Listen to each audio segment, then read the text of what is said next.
Welcome to the A-Dub Club, a podcast about sci-fi, fantasy, technology, pop culture, the internet, and general nerdery. There are three things that are important to know. One, we occasionally use swear words, but try to stay in the range of PG-13, or at least the kind of R the cool parents are fine with. Two, we may talk spoilers. In this particular episode, we discuss the ethics of monetizing the relationship with your audience on Twitch, so no real spoilers per se, but we also recorded this about a month ago, which I mention because since then there's been a lot of talk and a lot of discussion around Twitch specifically and around prominent streamers being shitty and abusive. So we don't actually talk about any of that in this episode because, again, it was recorded before any of that came up. And finally, three, most importantly, Twitch was originally not a video game streaming site, but a general live streaming platform called Justin.tv, which, originally, was just a 24-hour live stream of its founder, Justin Kan.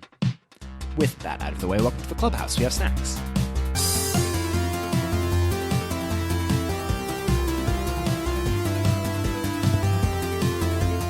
Welcome to the A-Dub Club. My name is Andrew Whipple.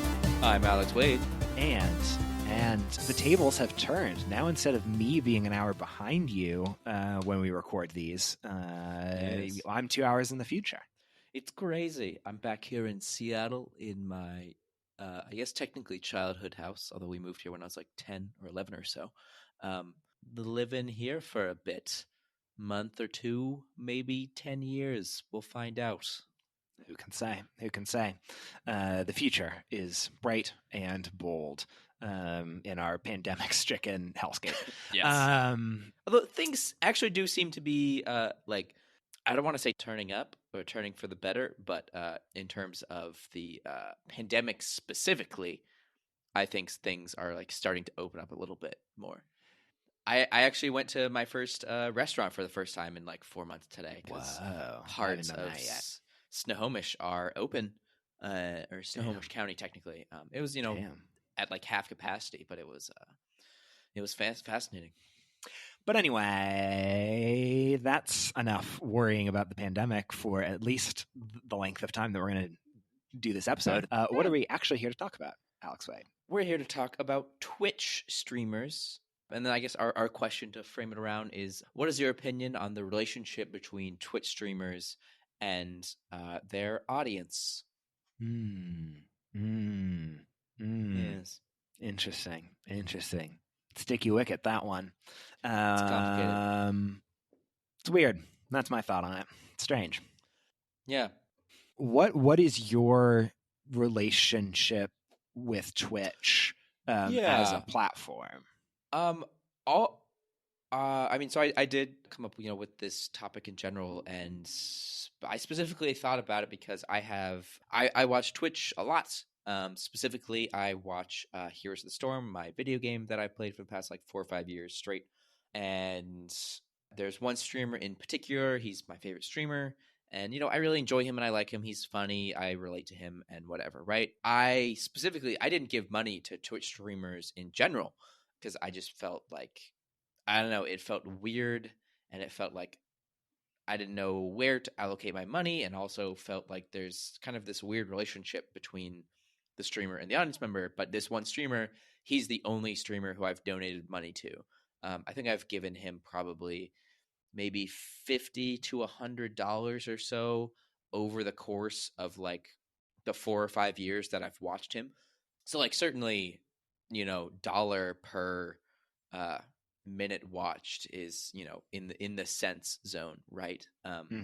But it just felt strange because sometimes I feel like I've donated to him and like I know he doesn't owe me anything or owe me attention, but it's like it feels like I'm buying that from him in some sort of sense.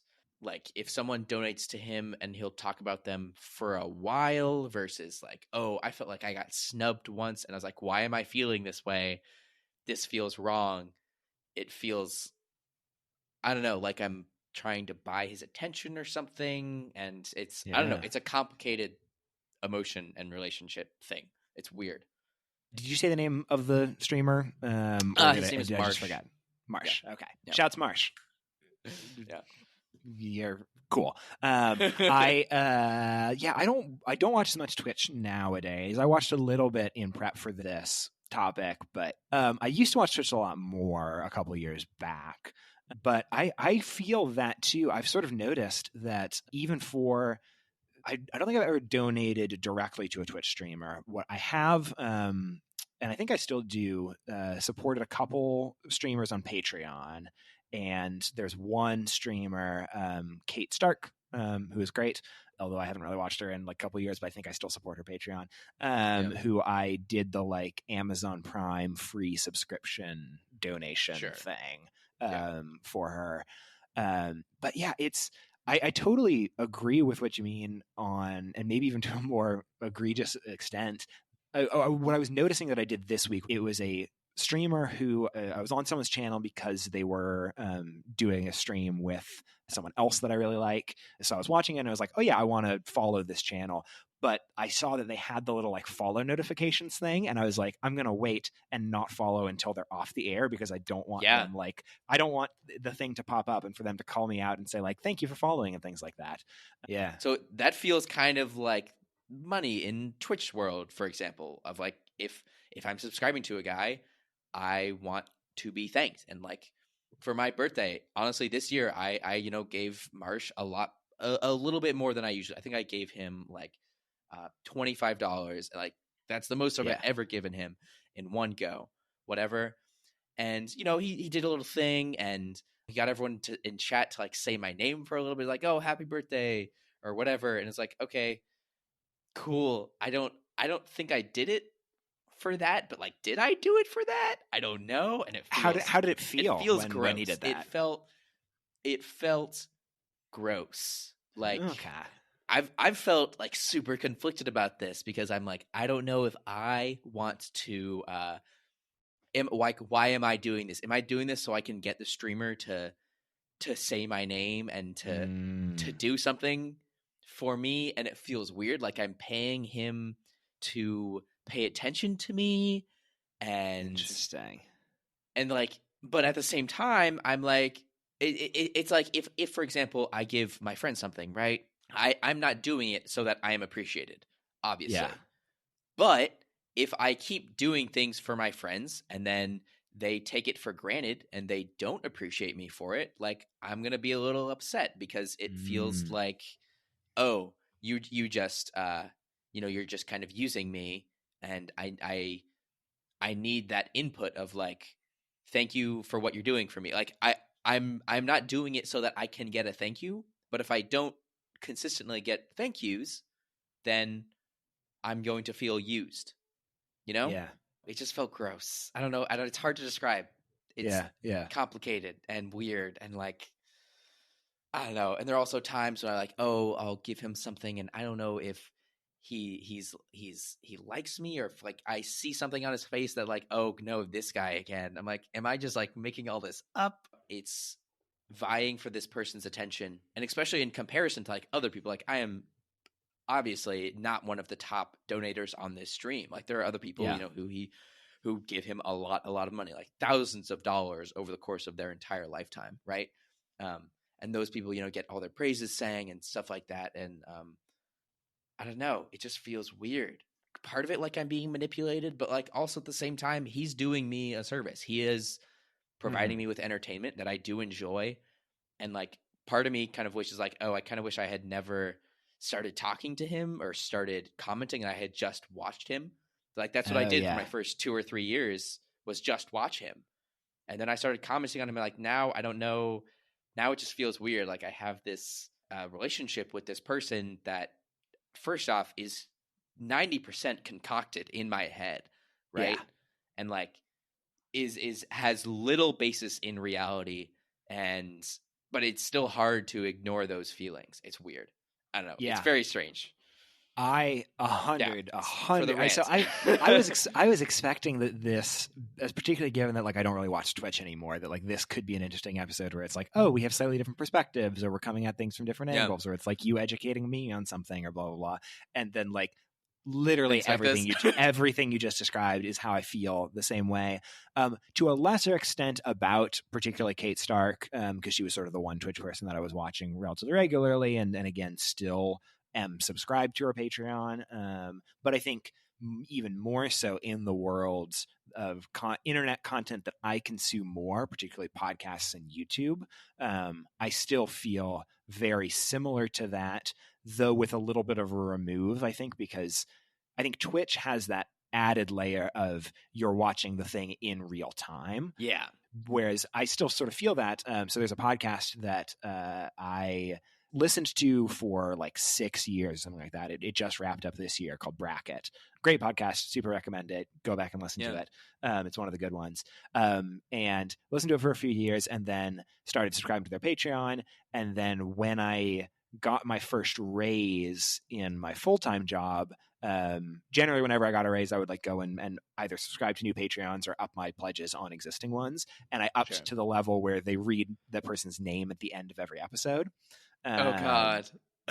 Which the first couple times was super weird to deal with. And then actually a friend of mine who I had gotten to listen to the show like called it out and like texted me and was like, hey, now I'm hearing your name along these other ones. And then it totally sort of blended into the background, especially because there was like 100 more episodes after that. That's like, oh, yep, there's just Andrew Whipple is just part of the names that gets read out. It's like part of the framework of the ending of every episode. But it was an interesting thing that's like, because it was a pretty small podcast. So this, there was like 7 to 10 people that were always in that chunk of people who were giving $10 a month and got the name in. It really came up against, I think a general thing for me is that like for how many friends I've made on the internet and have like genuine, like real lifelong strong relationships are built off the fact that like we spent a lot of time talking on Twitter together. I am very like arm's length and not wanting to be part of like internet communities, if that makes sense. Sure. And so this was a weird middle ground between it, because like I would text, or I would not text, I would like tweet at the people that were in the show or tweet at the show's account and like play in on jokes and stuff like that. And then like gave up a lot of, I haven't done the math, but I think I gave a shit ton of money to that podcast over the course of several years. But at the same time, it's like it felt more comfortable for me to be an audience member, but an audience member that still was like supporting this thing. And it's you're not a part of the show though. Like you're not like, he will call out my screen name, right? And he'll talk to me specifically, or there have been times when I'm talking or in the chat or whatever, and he'll make some joke and like I'll respond and like it'll spark the new conversation that I'll be having with this person.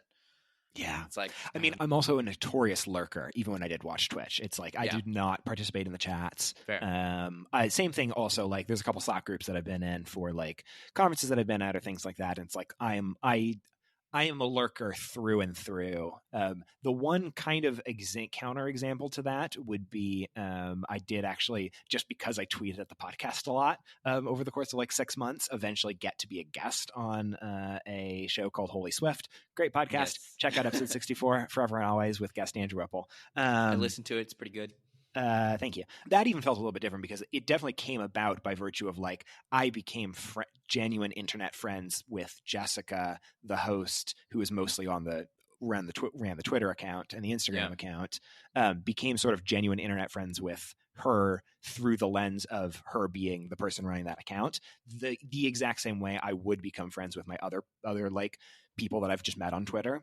And then through that got to be a participant and part of the podcast and part of that podcast conversation and like email in and things like that. But yeah, it's weird.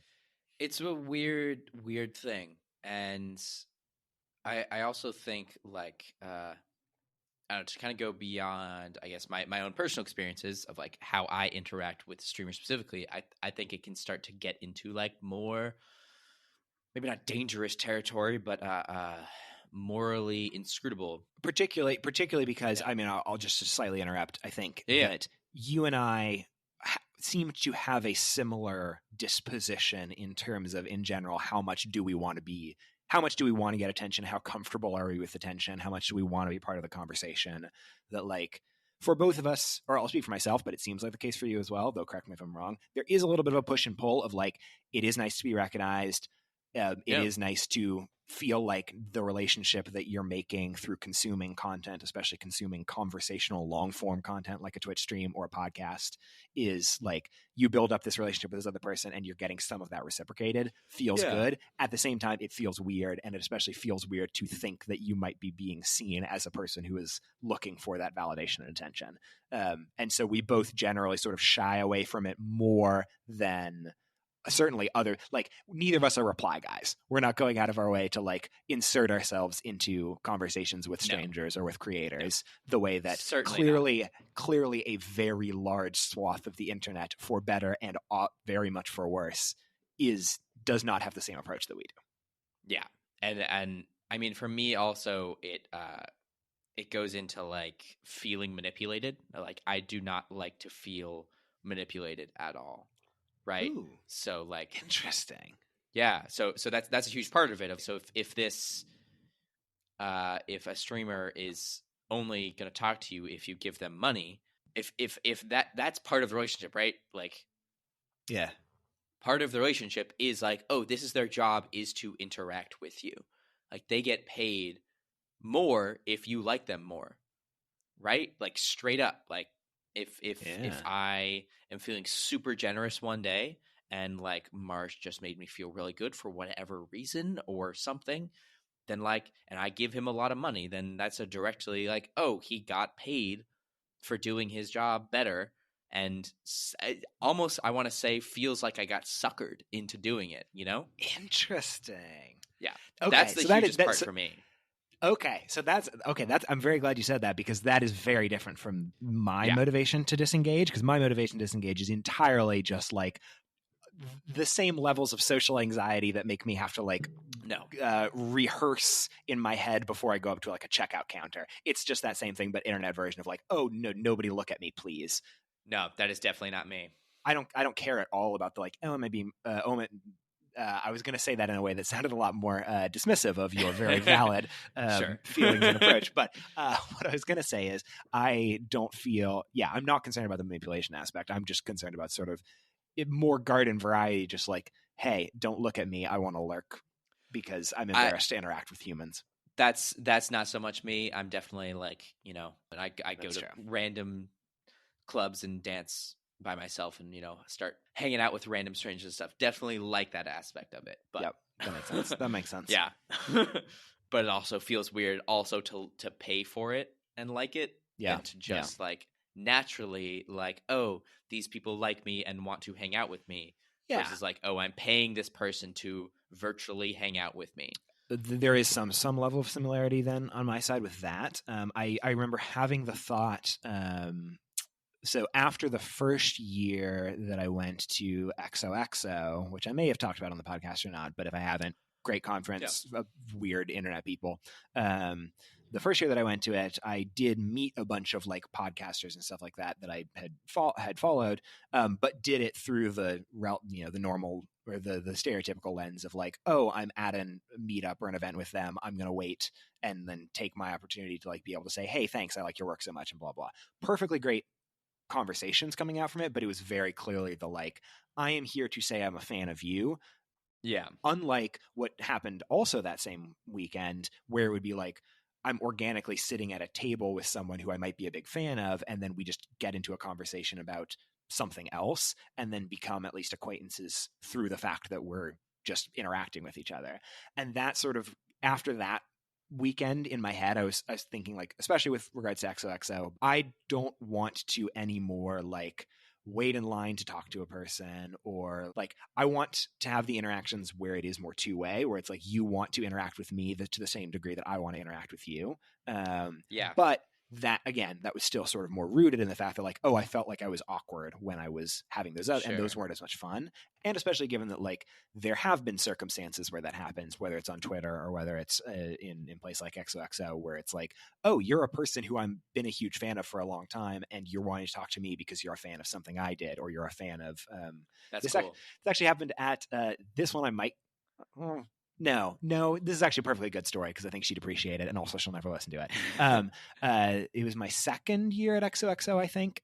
a podcaster and used to be a journalist, now works for Microsoft, named Christina Warren, host of the Rocket podcast, which is a great tech podcast.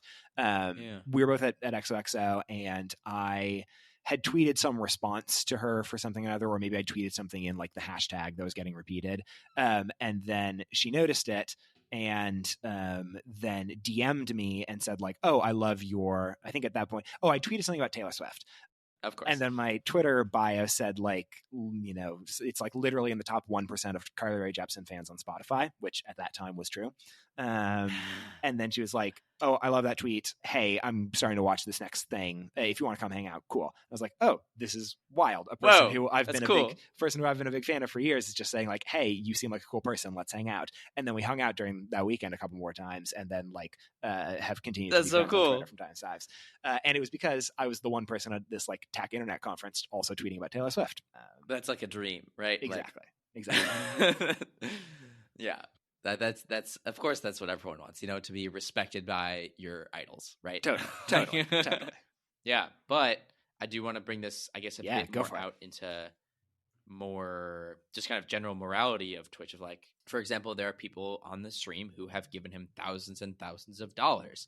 Yeah. And like there was one guy who he just started watching the stream. He happened to be named Marsh San and lives on the other side of the world and is a rich guy apparently. And it's like, oh my God, we have the same name. I'm going to give you thousands and thousands of dollars. And over the course of like 3 months so far, he's there's this thing called gifting subs, which is you basically make other people subscribers, whatever things how Twitch works, right? He's gifted at least like 600 or 700 subs right now. Holy shit! It's, it's $5 a sub, and so that's what $3,000 to $3,500. Yeah, he's gifted at least that for sure. Motherfucker! And it's where is 8up Club San? Yeah, seriously. That's what I want to know. But it's just crazy. What do we have to do to get that? I don't feel like Marsh is often the one who is like trying to necessarily manipulate people, but there are definitely other streamers who like I know Pokimane is a huge one who does this, who is like, oh, if you haven't donated to, if you're a big donator of hers and you haven't donated to her in a while and you're commenting in like the subscriber only mode in chat or something, she's not necessarily going to respond to you. And people who have donated more recently, she will respond to them more so. Yeah. And so it makes you feel like, oh, in order to get her attention, in order to be someone who she talks to, I have to donate to her. And like, that is absolutely a ploy and tactic that these people use. It's like, oh, I want these whales, these people who are willing to shill out lots of money for my attention to do that. I don't know. I guess how do you feel about that? Like, morally? Like, well, it's interesting. I feel bad. Yeah, because this is the kind of thing where it's like, I have two thoughts or two lenses. There's the me personally, would I like that or would I gravitate towards that? No. But is there me as a person, like, do I think in the grand scheme of things it's immoral? I'm kind of like, well, not really. Or rather, I don't necessarily, at least not thinking about this too deeply yet, see anything more immoral about, in effect, selling attention as opposed to like selling a product or selling access to the other subscriber perks or things like that.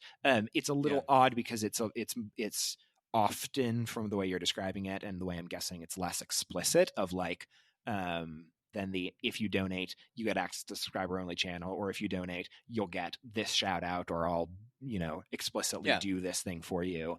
But I don't think just because it's a little more unsaid or a little more of an unspoken rule kind of thing doesn't make the fundamental transactional nature more or less moral. I mean, I think beyond that of there are times when it is more outright, and it is more like you guys should give me money because I'm giving this to you, and if you don't, that makes you a bad person, and like calling out specific people of like, oh, you haven't donated to me in a while, Mhm. and shaming people for that. And I don't know, I feel like manipulating these people who are probably lonely and starved for attention in some Yeah. sort of ways.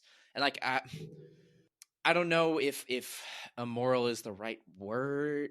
I mean, it is the word that I'm aiming for, but I feel like it's like you're manipulating people to give you money. Yeah, that's true. I don't think I disagree with that. I guess Is it's that wrong? is that wrong, and maybe also it's the is that wrong in the context of um like, I mean, what is advertising but manipulating people to give money for things that may not be rational or in True. their best interest? Yeah, it definitely is weaponizing, I guess, is the, like with all these, the word choices they use are going to color the vibe of the thing you Sure. say, Yeah. but Yeah. it's weaponizing that relationship, that parasocial relationship, which amazingly is a term that we haven't actually said yet in talking about Twitch. But weaponizing that parasocial relationship to get more money out of it, which is, it definitely feels kind of gross. And again, Yeah. I don't think it's necessarily something that I would respond well to. Yeah. But yeah, moral versus immoral, I guess it's like, to me, it feels no less immoral than a lot of other things that sort of, at first blush, and if I don't think about it too hard, cough, advertising, also don't seem immoral. But maybe the answer is that, yes, advertising is also manipulative and bad. Sure. I don't know. Interesting. Yeah, I mean, the main reason why I proposed this idea for the episode is because, when I become a Twitch streamer, well, I feel shitty about it. Yeah. Um, that's definitely something Yeah. I've honestly thought about doing. Honestly, mainly just for fun, but also like that'd be a cool thing to get into, and like, but I don't want to feel like I don't know, taking money from people. Like it Yeah. feels weird, especially since the whole entire premise of them getting paid is off of donations. Yeah. And is, for the most part, like even if you're a subscriber, sure, you get subscriber access to subscriber only chats, or you get certain emojis that you can type in chat, but really that's just not like, that's not a lot. You're doing Yeah. it to give them money. Like that's why you're doing it, is to support them specifically. And specifically me, I knew that it would give more money to Marsh to donate directly to him as opposed to becoming a subscriber. Mhm. So like for the first couple times, I donated him just straight up money because I was like, I don't care about being a subscriber. Like it's about supporting this guy. But every time I did it, he'd be like, "Oh, why aren't you a subscriber, man? Like take something for yourself too." And it's like, okay, like yeah. Mhm. I just feel like there's this one interesting thing of like the inception of all of these different ways of like paying artists now. I Yeah. feel like is in general for the good, and this is a part of that, but it also does come with its own nasty side to it. Yeah. So I'm going to try and go through this as quickly as possible. But like a couple years back, I think I was talking with a friend and sort of like sparked into me spending way too much time thinking through like, in the context of Patreon in particular, like how do funding models for artistic things work, kind of theory. It was in the context of Patreon and sort of teasing apart that I feel like there's a difference between what is the mechanism that you're using to pay for creative work, to pay artists. That like there's a difference between the mechanism and the motivation behind it. Like why are people paying for it? And thinking about those two as slightly different, to me, sort of made sense. In particular, sort of the ones that I sort of nailed down is like, okay, are you paying it so that you can get access to a thing or get ownership over a thing? Are you paying it so that the art can continue to exist, so that like the person, you're like, I'm giving this money because I want this art to keep happening. The third other sort of major chunk that I thought of was like, or are you paying it so that you can get access to the audience? And typically this would be like advertisers and sponsorships, but like you're paying because you want to get access to the audience, essentially. And what was interesting about that was that, like, or at least the way that I was thinking about it, is that you can apply those same motivations to a whole lot of different things. Like, I could go buy a book, and the reason I want to buy a book is less because I want to own the book and more because I want to make sure that the author of the book can keep writing more books. True. Yeah. Or I could use something like Patreon, or Kickstarter, or something that's like framed around, oh, you're trying to donate, you're trying to be, not charitable, but like you're doing this to support the artist. But maybe the reason I'm subscribed to the Patreon is because like I just really want to get that extra bonus episode, or I want to get access to that subscriber Discord or whatever. That's also interesting through this context that you were talking about, like that all these payment methods are sort of focused on like good and focused on like supporting the art. And it sounds like in your case, you very explicitly are taking this sort of like patronage donation based approach where it's the reason I'm giving money is I'm giving money because I want this person to get enough money to be able to keep doing whatever they want to do with that. For sure. Absolutely. And like you said, maybe I'm getting access to other things, or I could get access to things, but like I kind of don't care.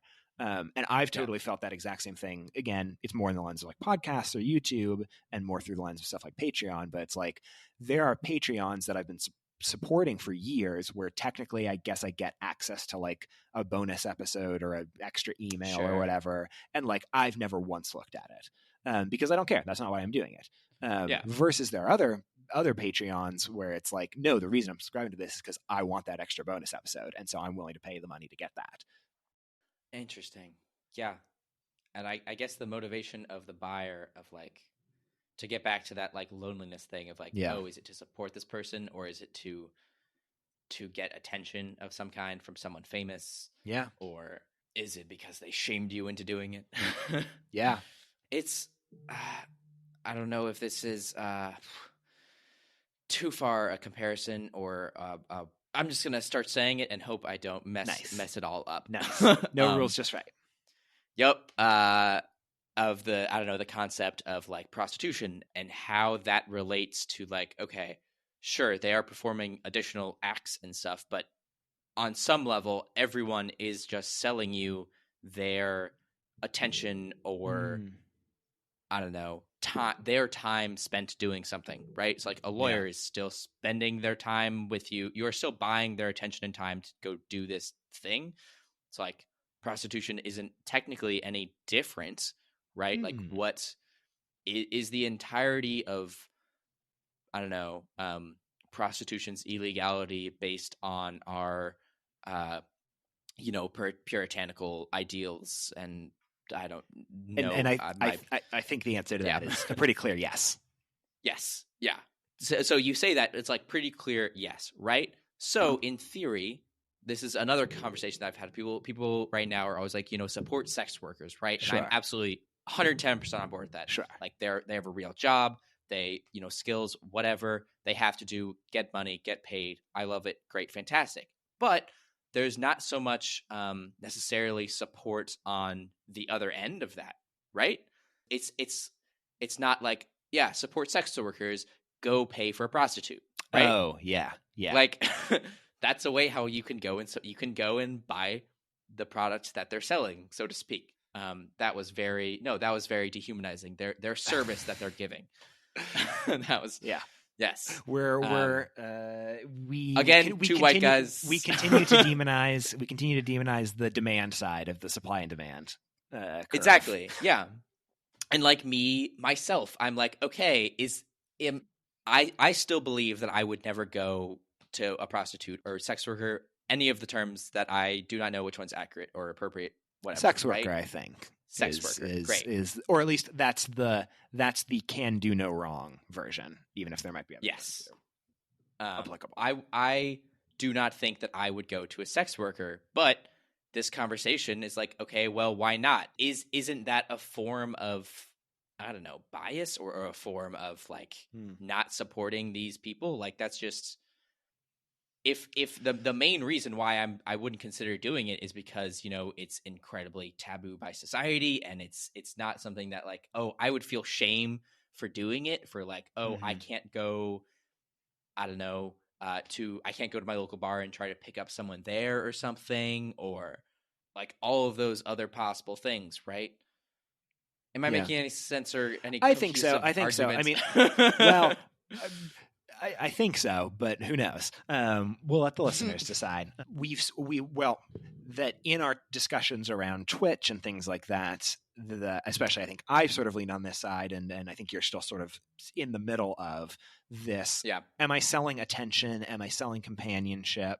And is that, and the ways that then I, in effect, market the fact that I'm selling attention and companionship, is that a moral? And if it is moral, is it like still kind of icky, and would I like it or not? And then making this compare and contrast to another profession that has is my ickiness about Twitch probably stemming from my ickiness about going to get a prostitute? Interesting. I mean, this is me, Dime Store, therapizing. Yeah. I think it's probably more.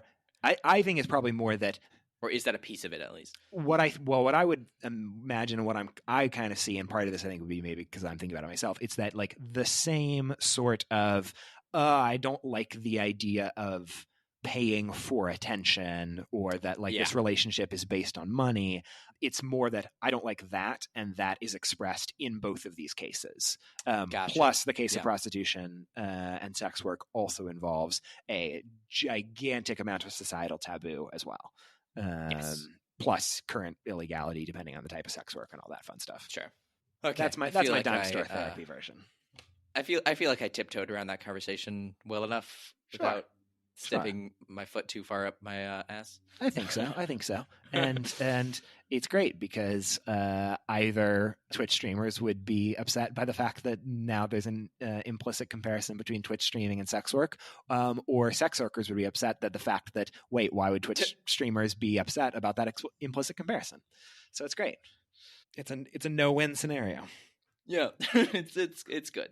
This is where I'm sort of leaning after all of these conversations and thinking about stuff, which is surprising given in general how less free market-y I feel like I tend to be, or in comparison to just like the standard American. I think I'm sort of leaning towards all this conversation that we're having sort of around the morality of selling attention and the morality of monetizing interpersonal relationships, and to what degree is that like built into Twitch and built into systems like Patreon and things like that. Yeah. That I sort of lean that like it kind of weirds me out, and I'm kind of personally uncomfortable with it, but I think I'm personally uncomfortable with it for similar reasons that I'm personally uncomfortable with a lot of interpersonal relationships, namely social anxiety. Sure. And so for me, I'm perfectly fine with it as a thing that exists, though I think maybe there can be extreme examples that are maybe not healthy for individual people involved. However, I tend to be more of the, if I'm going to pay money, I'm going to try and pay money more anonymously, less conspicuously, and not try to get anything out of it other than additional content. But that's just because I feel weird about it because of my own hang-ups. That's sort of where I feel like I lean. Yeah, I mean, this is definitely something that, I've talked to about with my therapist, I guess former therapist now, unfortunately, about like my relationship with them felt like, okay, I am paying you money for your attention, and that feels a little bit weird sometimes and kind of gross. And like you're like maybe you're just trying to manipulate me to keep me here as your patient or whatever. And like, I don't know. I clearly have some issues with this in general, but Yeah. And I do think that there is like, I kind of glossed over, or when I said that like, and also there can clearly be some extreme examples that are wrong or blah, blah, blah. And like, not to say that we necessarily need to get into a bunch of them, but like there is power that comes from being the person in the one-to-many parasocial relationship that happens between particularly internet creators and their fans, and particularly if you're in sort of like these sort of new media spheres of like YouTube or podcasting or Twitch. There is also, though, some responsibility that goes along with it. Like the extreme and upsetting example of that would be a couple of years ago when like the YouTube world, particularly the areas of the YouTube world that were sort of like more, Harry Potter and nerd focused, and like that chunk of the world had to deal with like, oh, there's a lot of these people that are absolute gross, terrible people who are like hooking up with underage fans and like pressuring underage fans into like, into sexually abusive situations. And it's like, I guess when I say I'm okay with the idea of like monetizing these sorts of relationships, that does I don't want to discount the fact that there is still that responsibility to like the content creator oftentimes has more power than the individual fan, and therefore there's a responsibility to not take advantage, particularly like in those extreme examples. But I guess it's hard then to say what is that. I generally think like slippery slope arguments are kind of like, I don't love them as a rhetorical device, but there is some level of slippery slopiness with like, what is the difference between like guilt tripping someone into paying money versus guilt tripping something into paying money and maybe going in debt and paying money they don't have versus guilt tripping someone into like getting in a sexually abusive situation. Obviously, that is extremely not okay. But as you get closer towards the like guilt tripping someone to pay, $2 that they can afford to throw around, then it's like, okay, at some point it does become an abuse of power, I suppose. Yeah, it's hard to find that line. Yeah, especially when money is involved, and yeah, I don't even know how to define that line monetarily. Like, yeah. I mean, that's the whole point, right? Like, is to. I don't know. That's my issue with it. If I can't find that line, then like I don't want to touch it in general. I think that's fair. From both when you say I don't want to touch that, you mean that both from as a person who would be like a consumer, and theoretically, if you were to do Twitch and were wanting to like monetize monetize those relationships so that you could get the money. Yeah, mainly from monetize it, because like being a consumer, like the only one that's going to get hurt is me, and I have less care for myself than I do for hurting other people, right? So like yes, I do, and theoretically you're better able to like judge your own limits. Yeah, exactly. And like I've donated to this guy, and like I do not feel shame for anything that I've done, and I'm glad that I have supported him, and because I appreciate him and I think he's doing a great job, et cetera, et cetera. I do not think I'm at the point where I'm spending thousands of dollars on him and going into debt so I can get him to talk with me. I feel like I have control over that, versus the other side is like, oh, I'm getting money, and then I'll feel bad about it because I'm like, I don't know. Yeah. It's hard. It's hard. And to what degree does the person that a unstable fan is a fan of have responsibility for potential instability in the fan? And I feel, part of me, to, I guess, get maybe not off topic, but in my own little dream world of like how I would be. I've always wondered like how I would be over a stream, right? Mm-hmm. Like I always pride myself on honesty and being true to myself. And I feel like that's something that other people, see in me as well. Yeah. It's like, I feel like this is a conversation that I would be having on my stream, right? Like that, I'd be like, I feel bad sometimes about taking money from you guys, and it feels, but at the same time, I would feel like, oh, am I saying that to like get pity so people will get me more money? I don't know. But I would be like, am I having this conversation so that I can get you guys to relate with me more so that you can give me more money? And it's a whole complicated, mumbo jumbo of things. Yeah. Well, fortunately, we don't have to worry about that with the A-Dub Club because no one fucking listens to this, as evidence for the fact that we couldn't even get a single person to respond for the purposes of torturing us with a bad episode about a bad movie. So I don't think it's anything that we're going to have to worry about anytime soon. That said, A-Dub Club Twitch stream. Yeah, that could be fun. Let's do it. I have in the past done. I think I did it like 2 or 3 times. Done streams of me editing the podcast. Oh, no one watches. I think I get like 1 or 2 viewers over the course of. I mean, since you don't post it anywhere, right? Like I post it to your Twitter. I post on Twitter. I think I've done that before, but yeah. So hey, I'll do that for this episode then. I guess I'll commit to that. That's not helpful because no one can hear this until the episode's already out. But whatever. I will do it for an episode, either for this one or for the one after this one. Anything else on Twitch and the morality or anything we didn't hit? They're owned by Amazon. Fuck Twitch. That's true. It's not what you want. It's not what you want. But oh well. No, C'est la vie. that's life.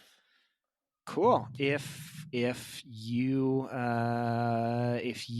feel conflicted about the parasocial relationships that you have with your favorite internet creators, the best way to solve that is by getting in touch with them, or getting in touch with people that aren't your favorite, money. or by getting in touch with people who aren't your favorites, because like 3 of you listen and none of you fucking tweeted to let us do the Doolittle episode. So I'm all mad. lurkers. This is my heel turn. I'm mad at the audience now. I don't like the audience anymore. Yeah, that's right. Fuck you, That's audience. Right. That's Piece of right. Shit.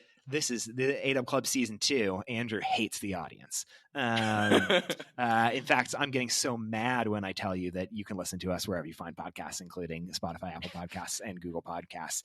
It brings me no pleasure to tell you that you can follow us on Twitter at the AW Club. That's at THEAWCLUB. Or email us at theawclub@gmail.com. That clom. Okay, that's a word. That isn't a word. At gmail.com. THEAWCLUB@gmail.com. The audience, you guys don't even deserve being able to go to the AW.club. That's THEADUB.CLUB, where you could find our topics guide, which includes all of the links to different things that we talk about if you don't know where to start with the pod. But honestly, you don't even deserve to get to start with the pod, because that's right.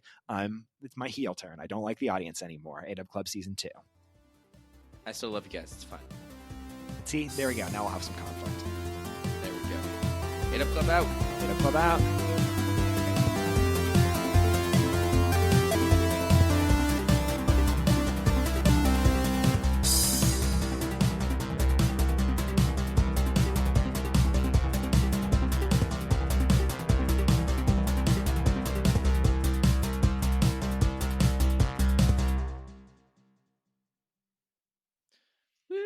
Nice. We did it. I hope that recorded.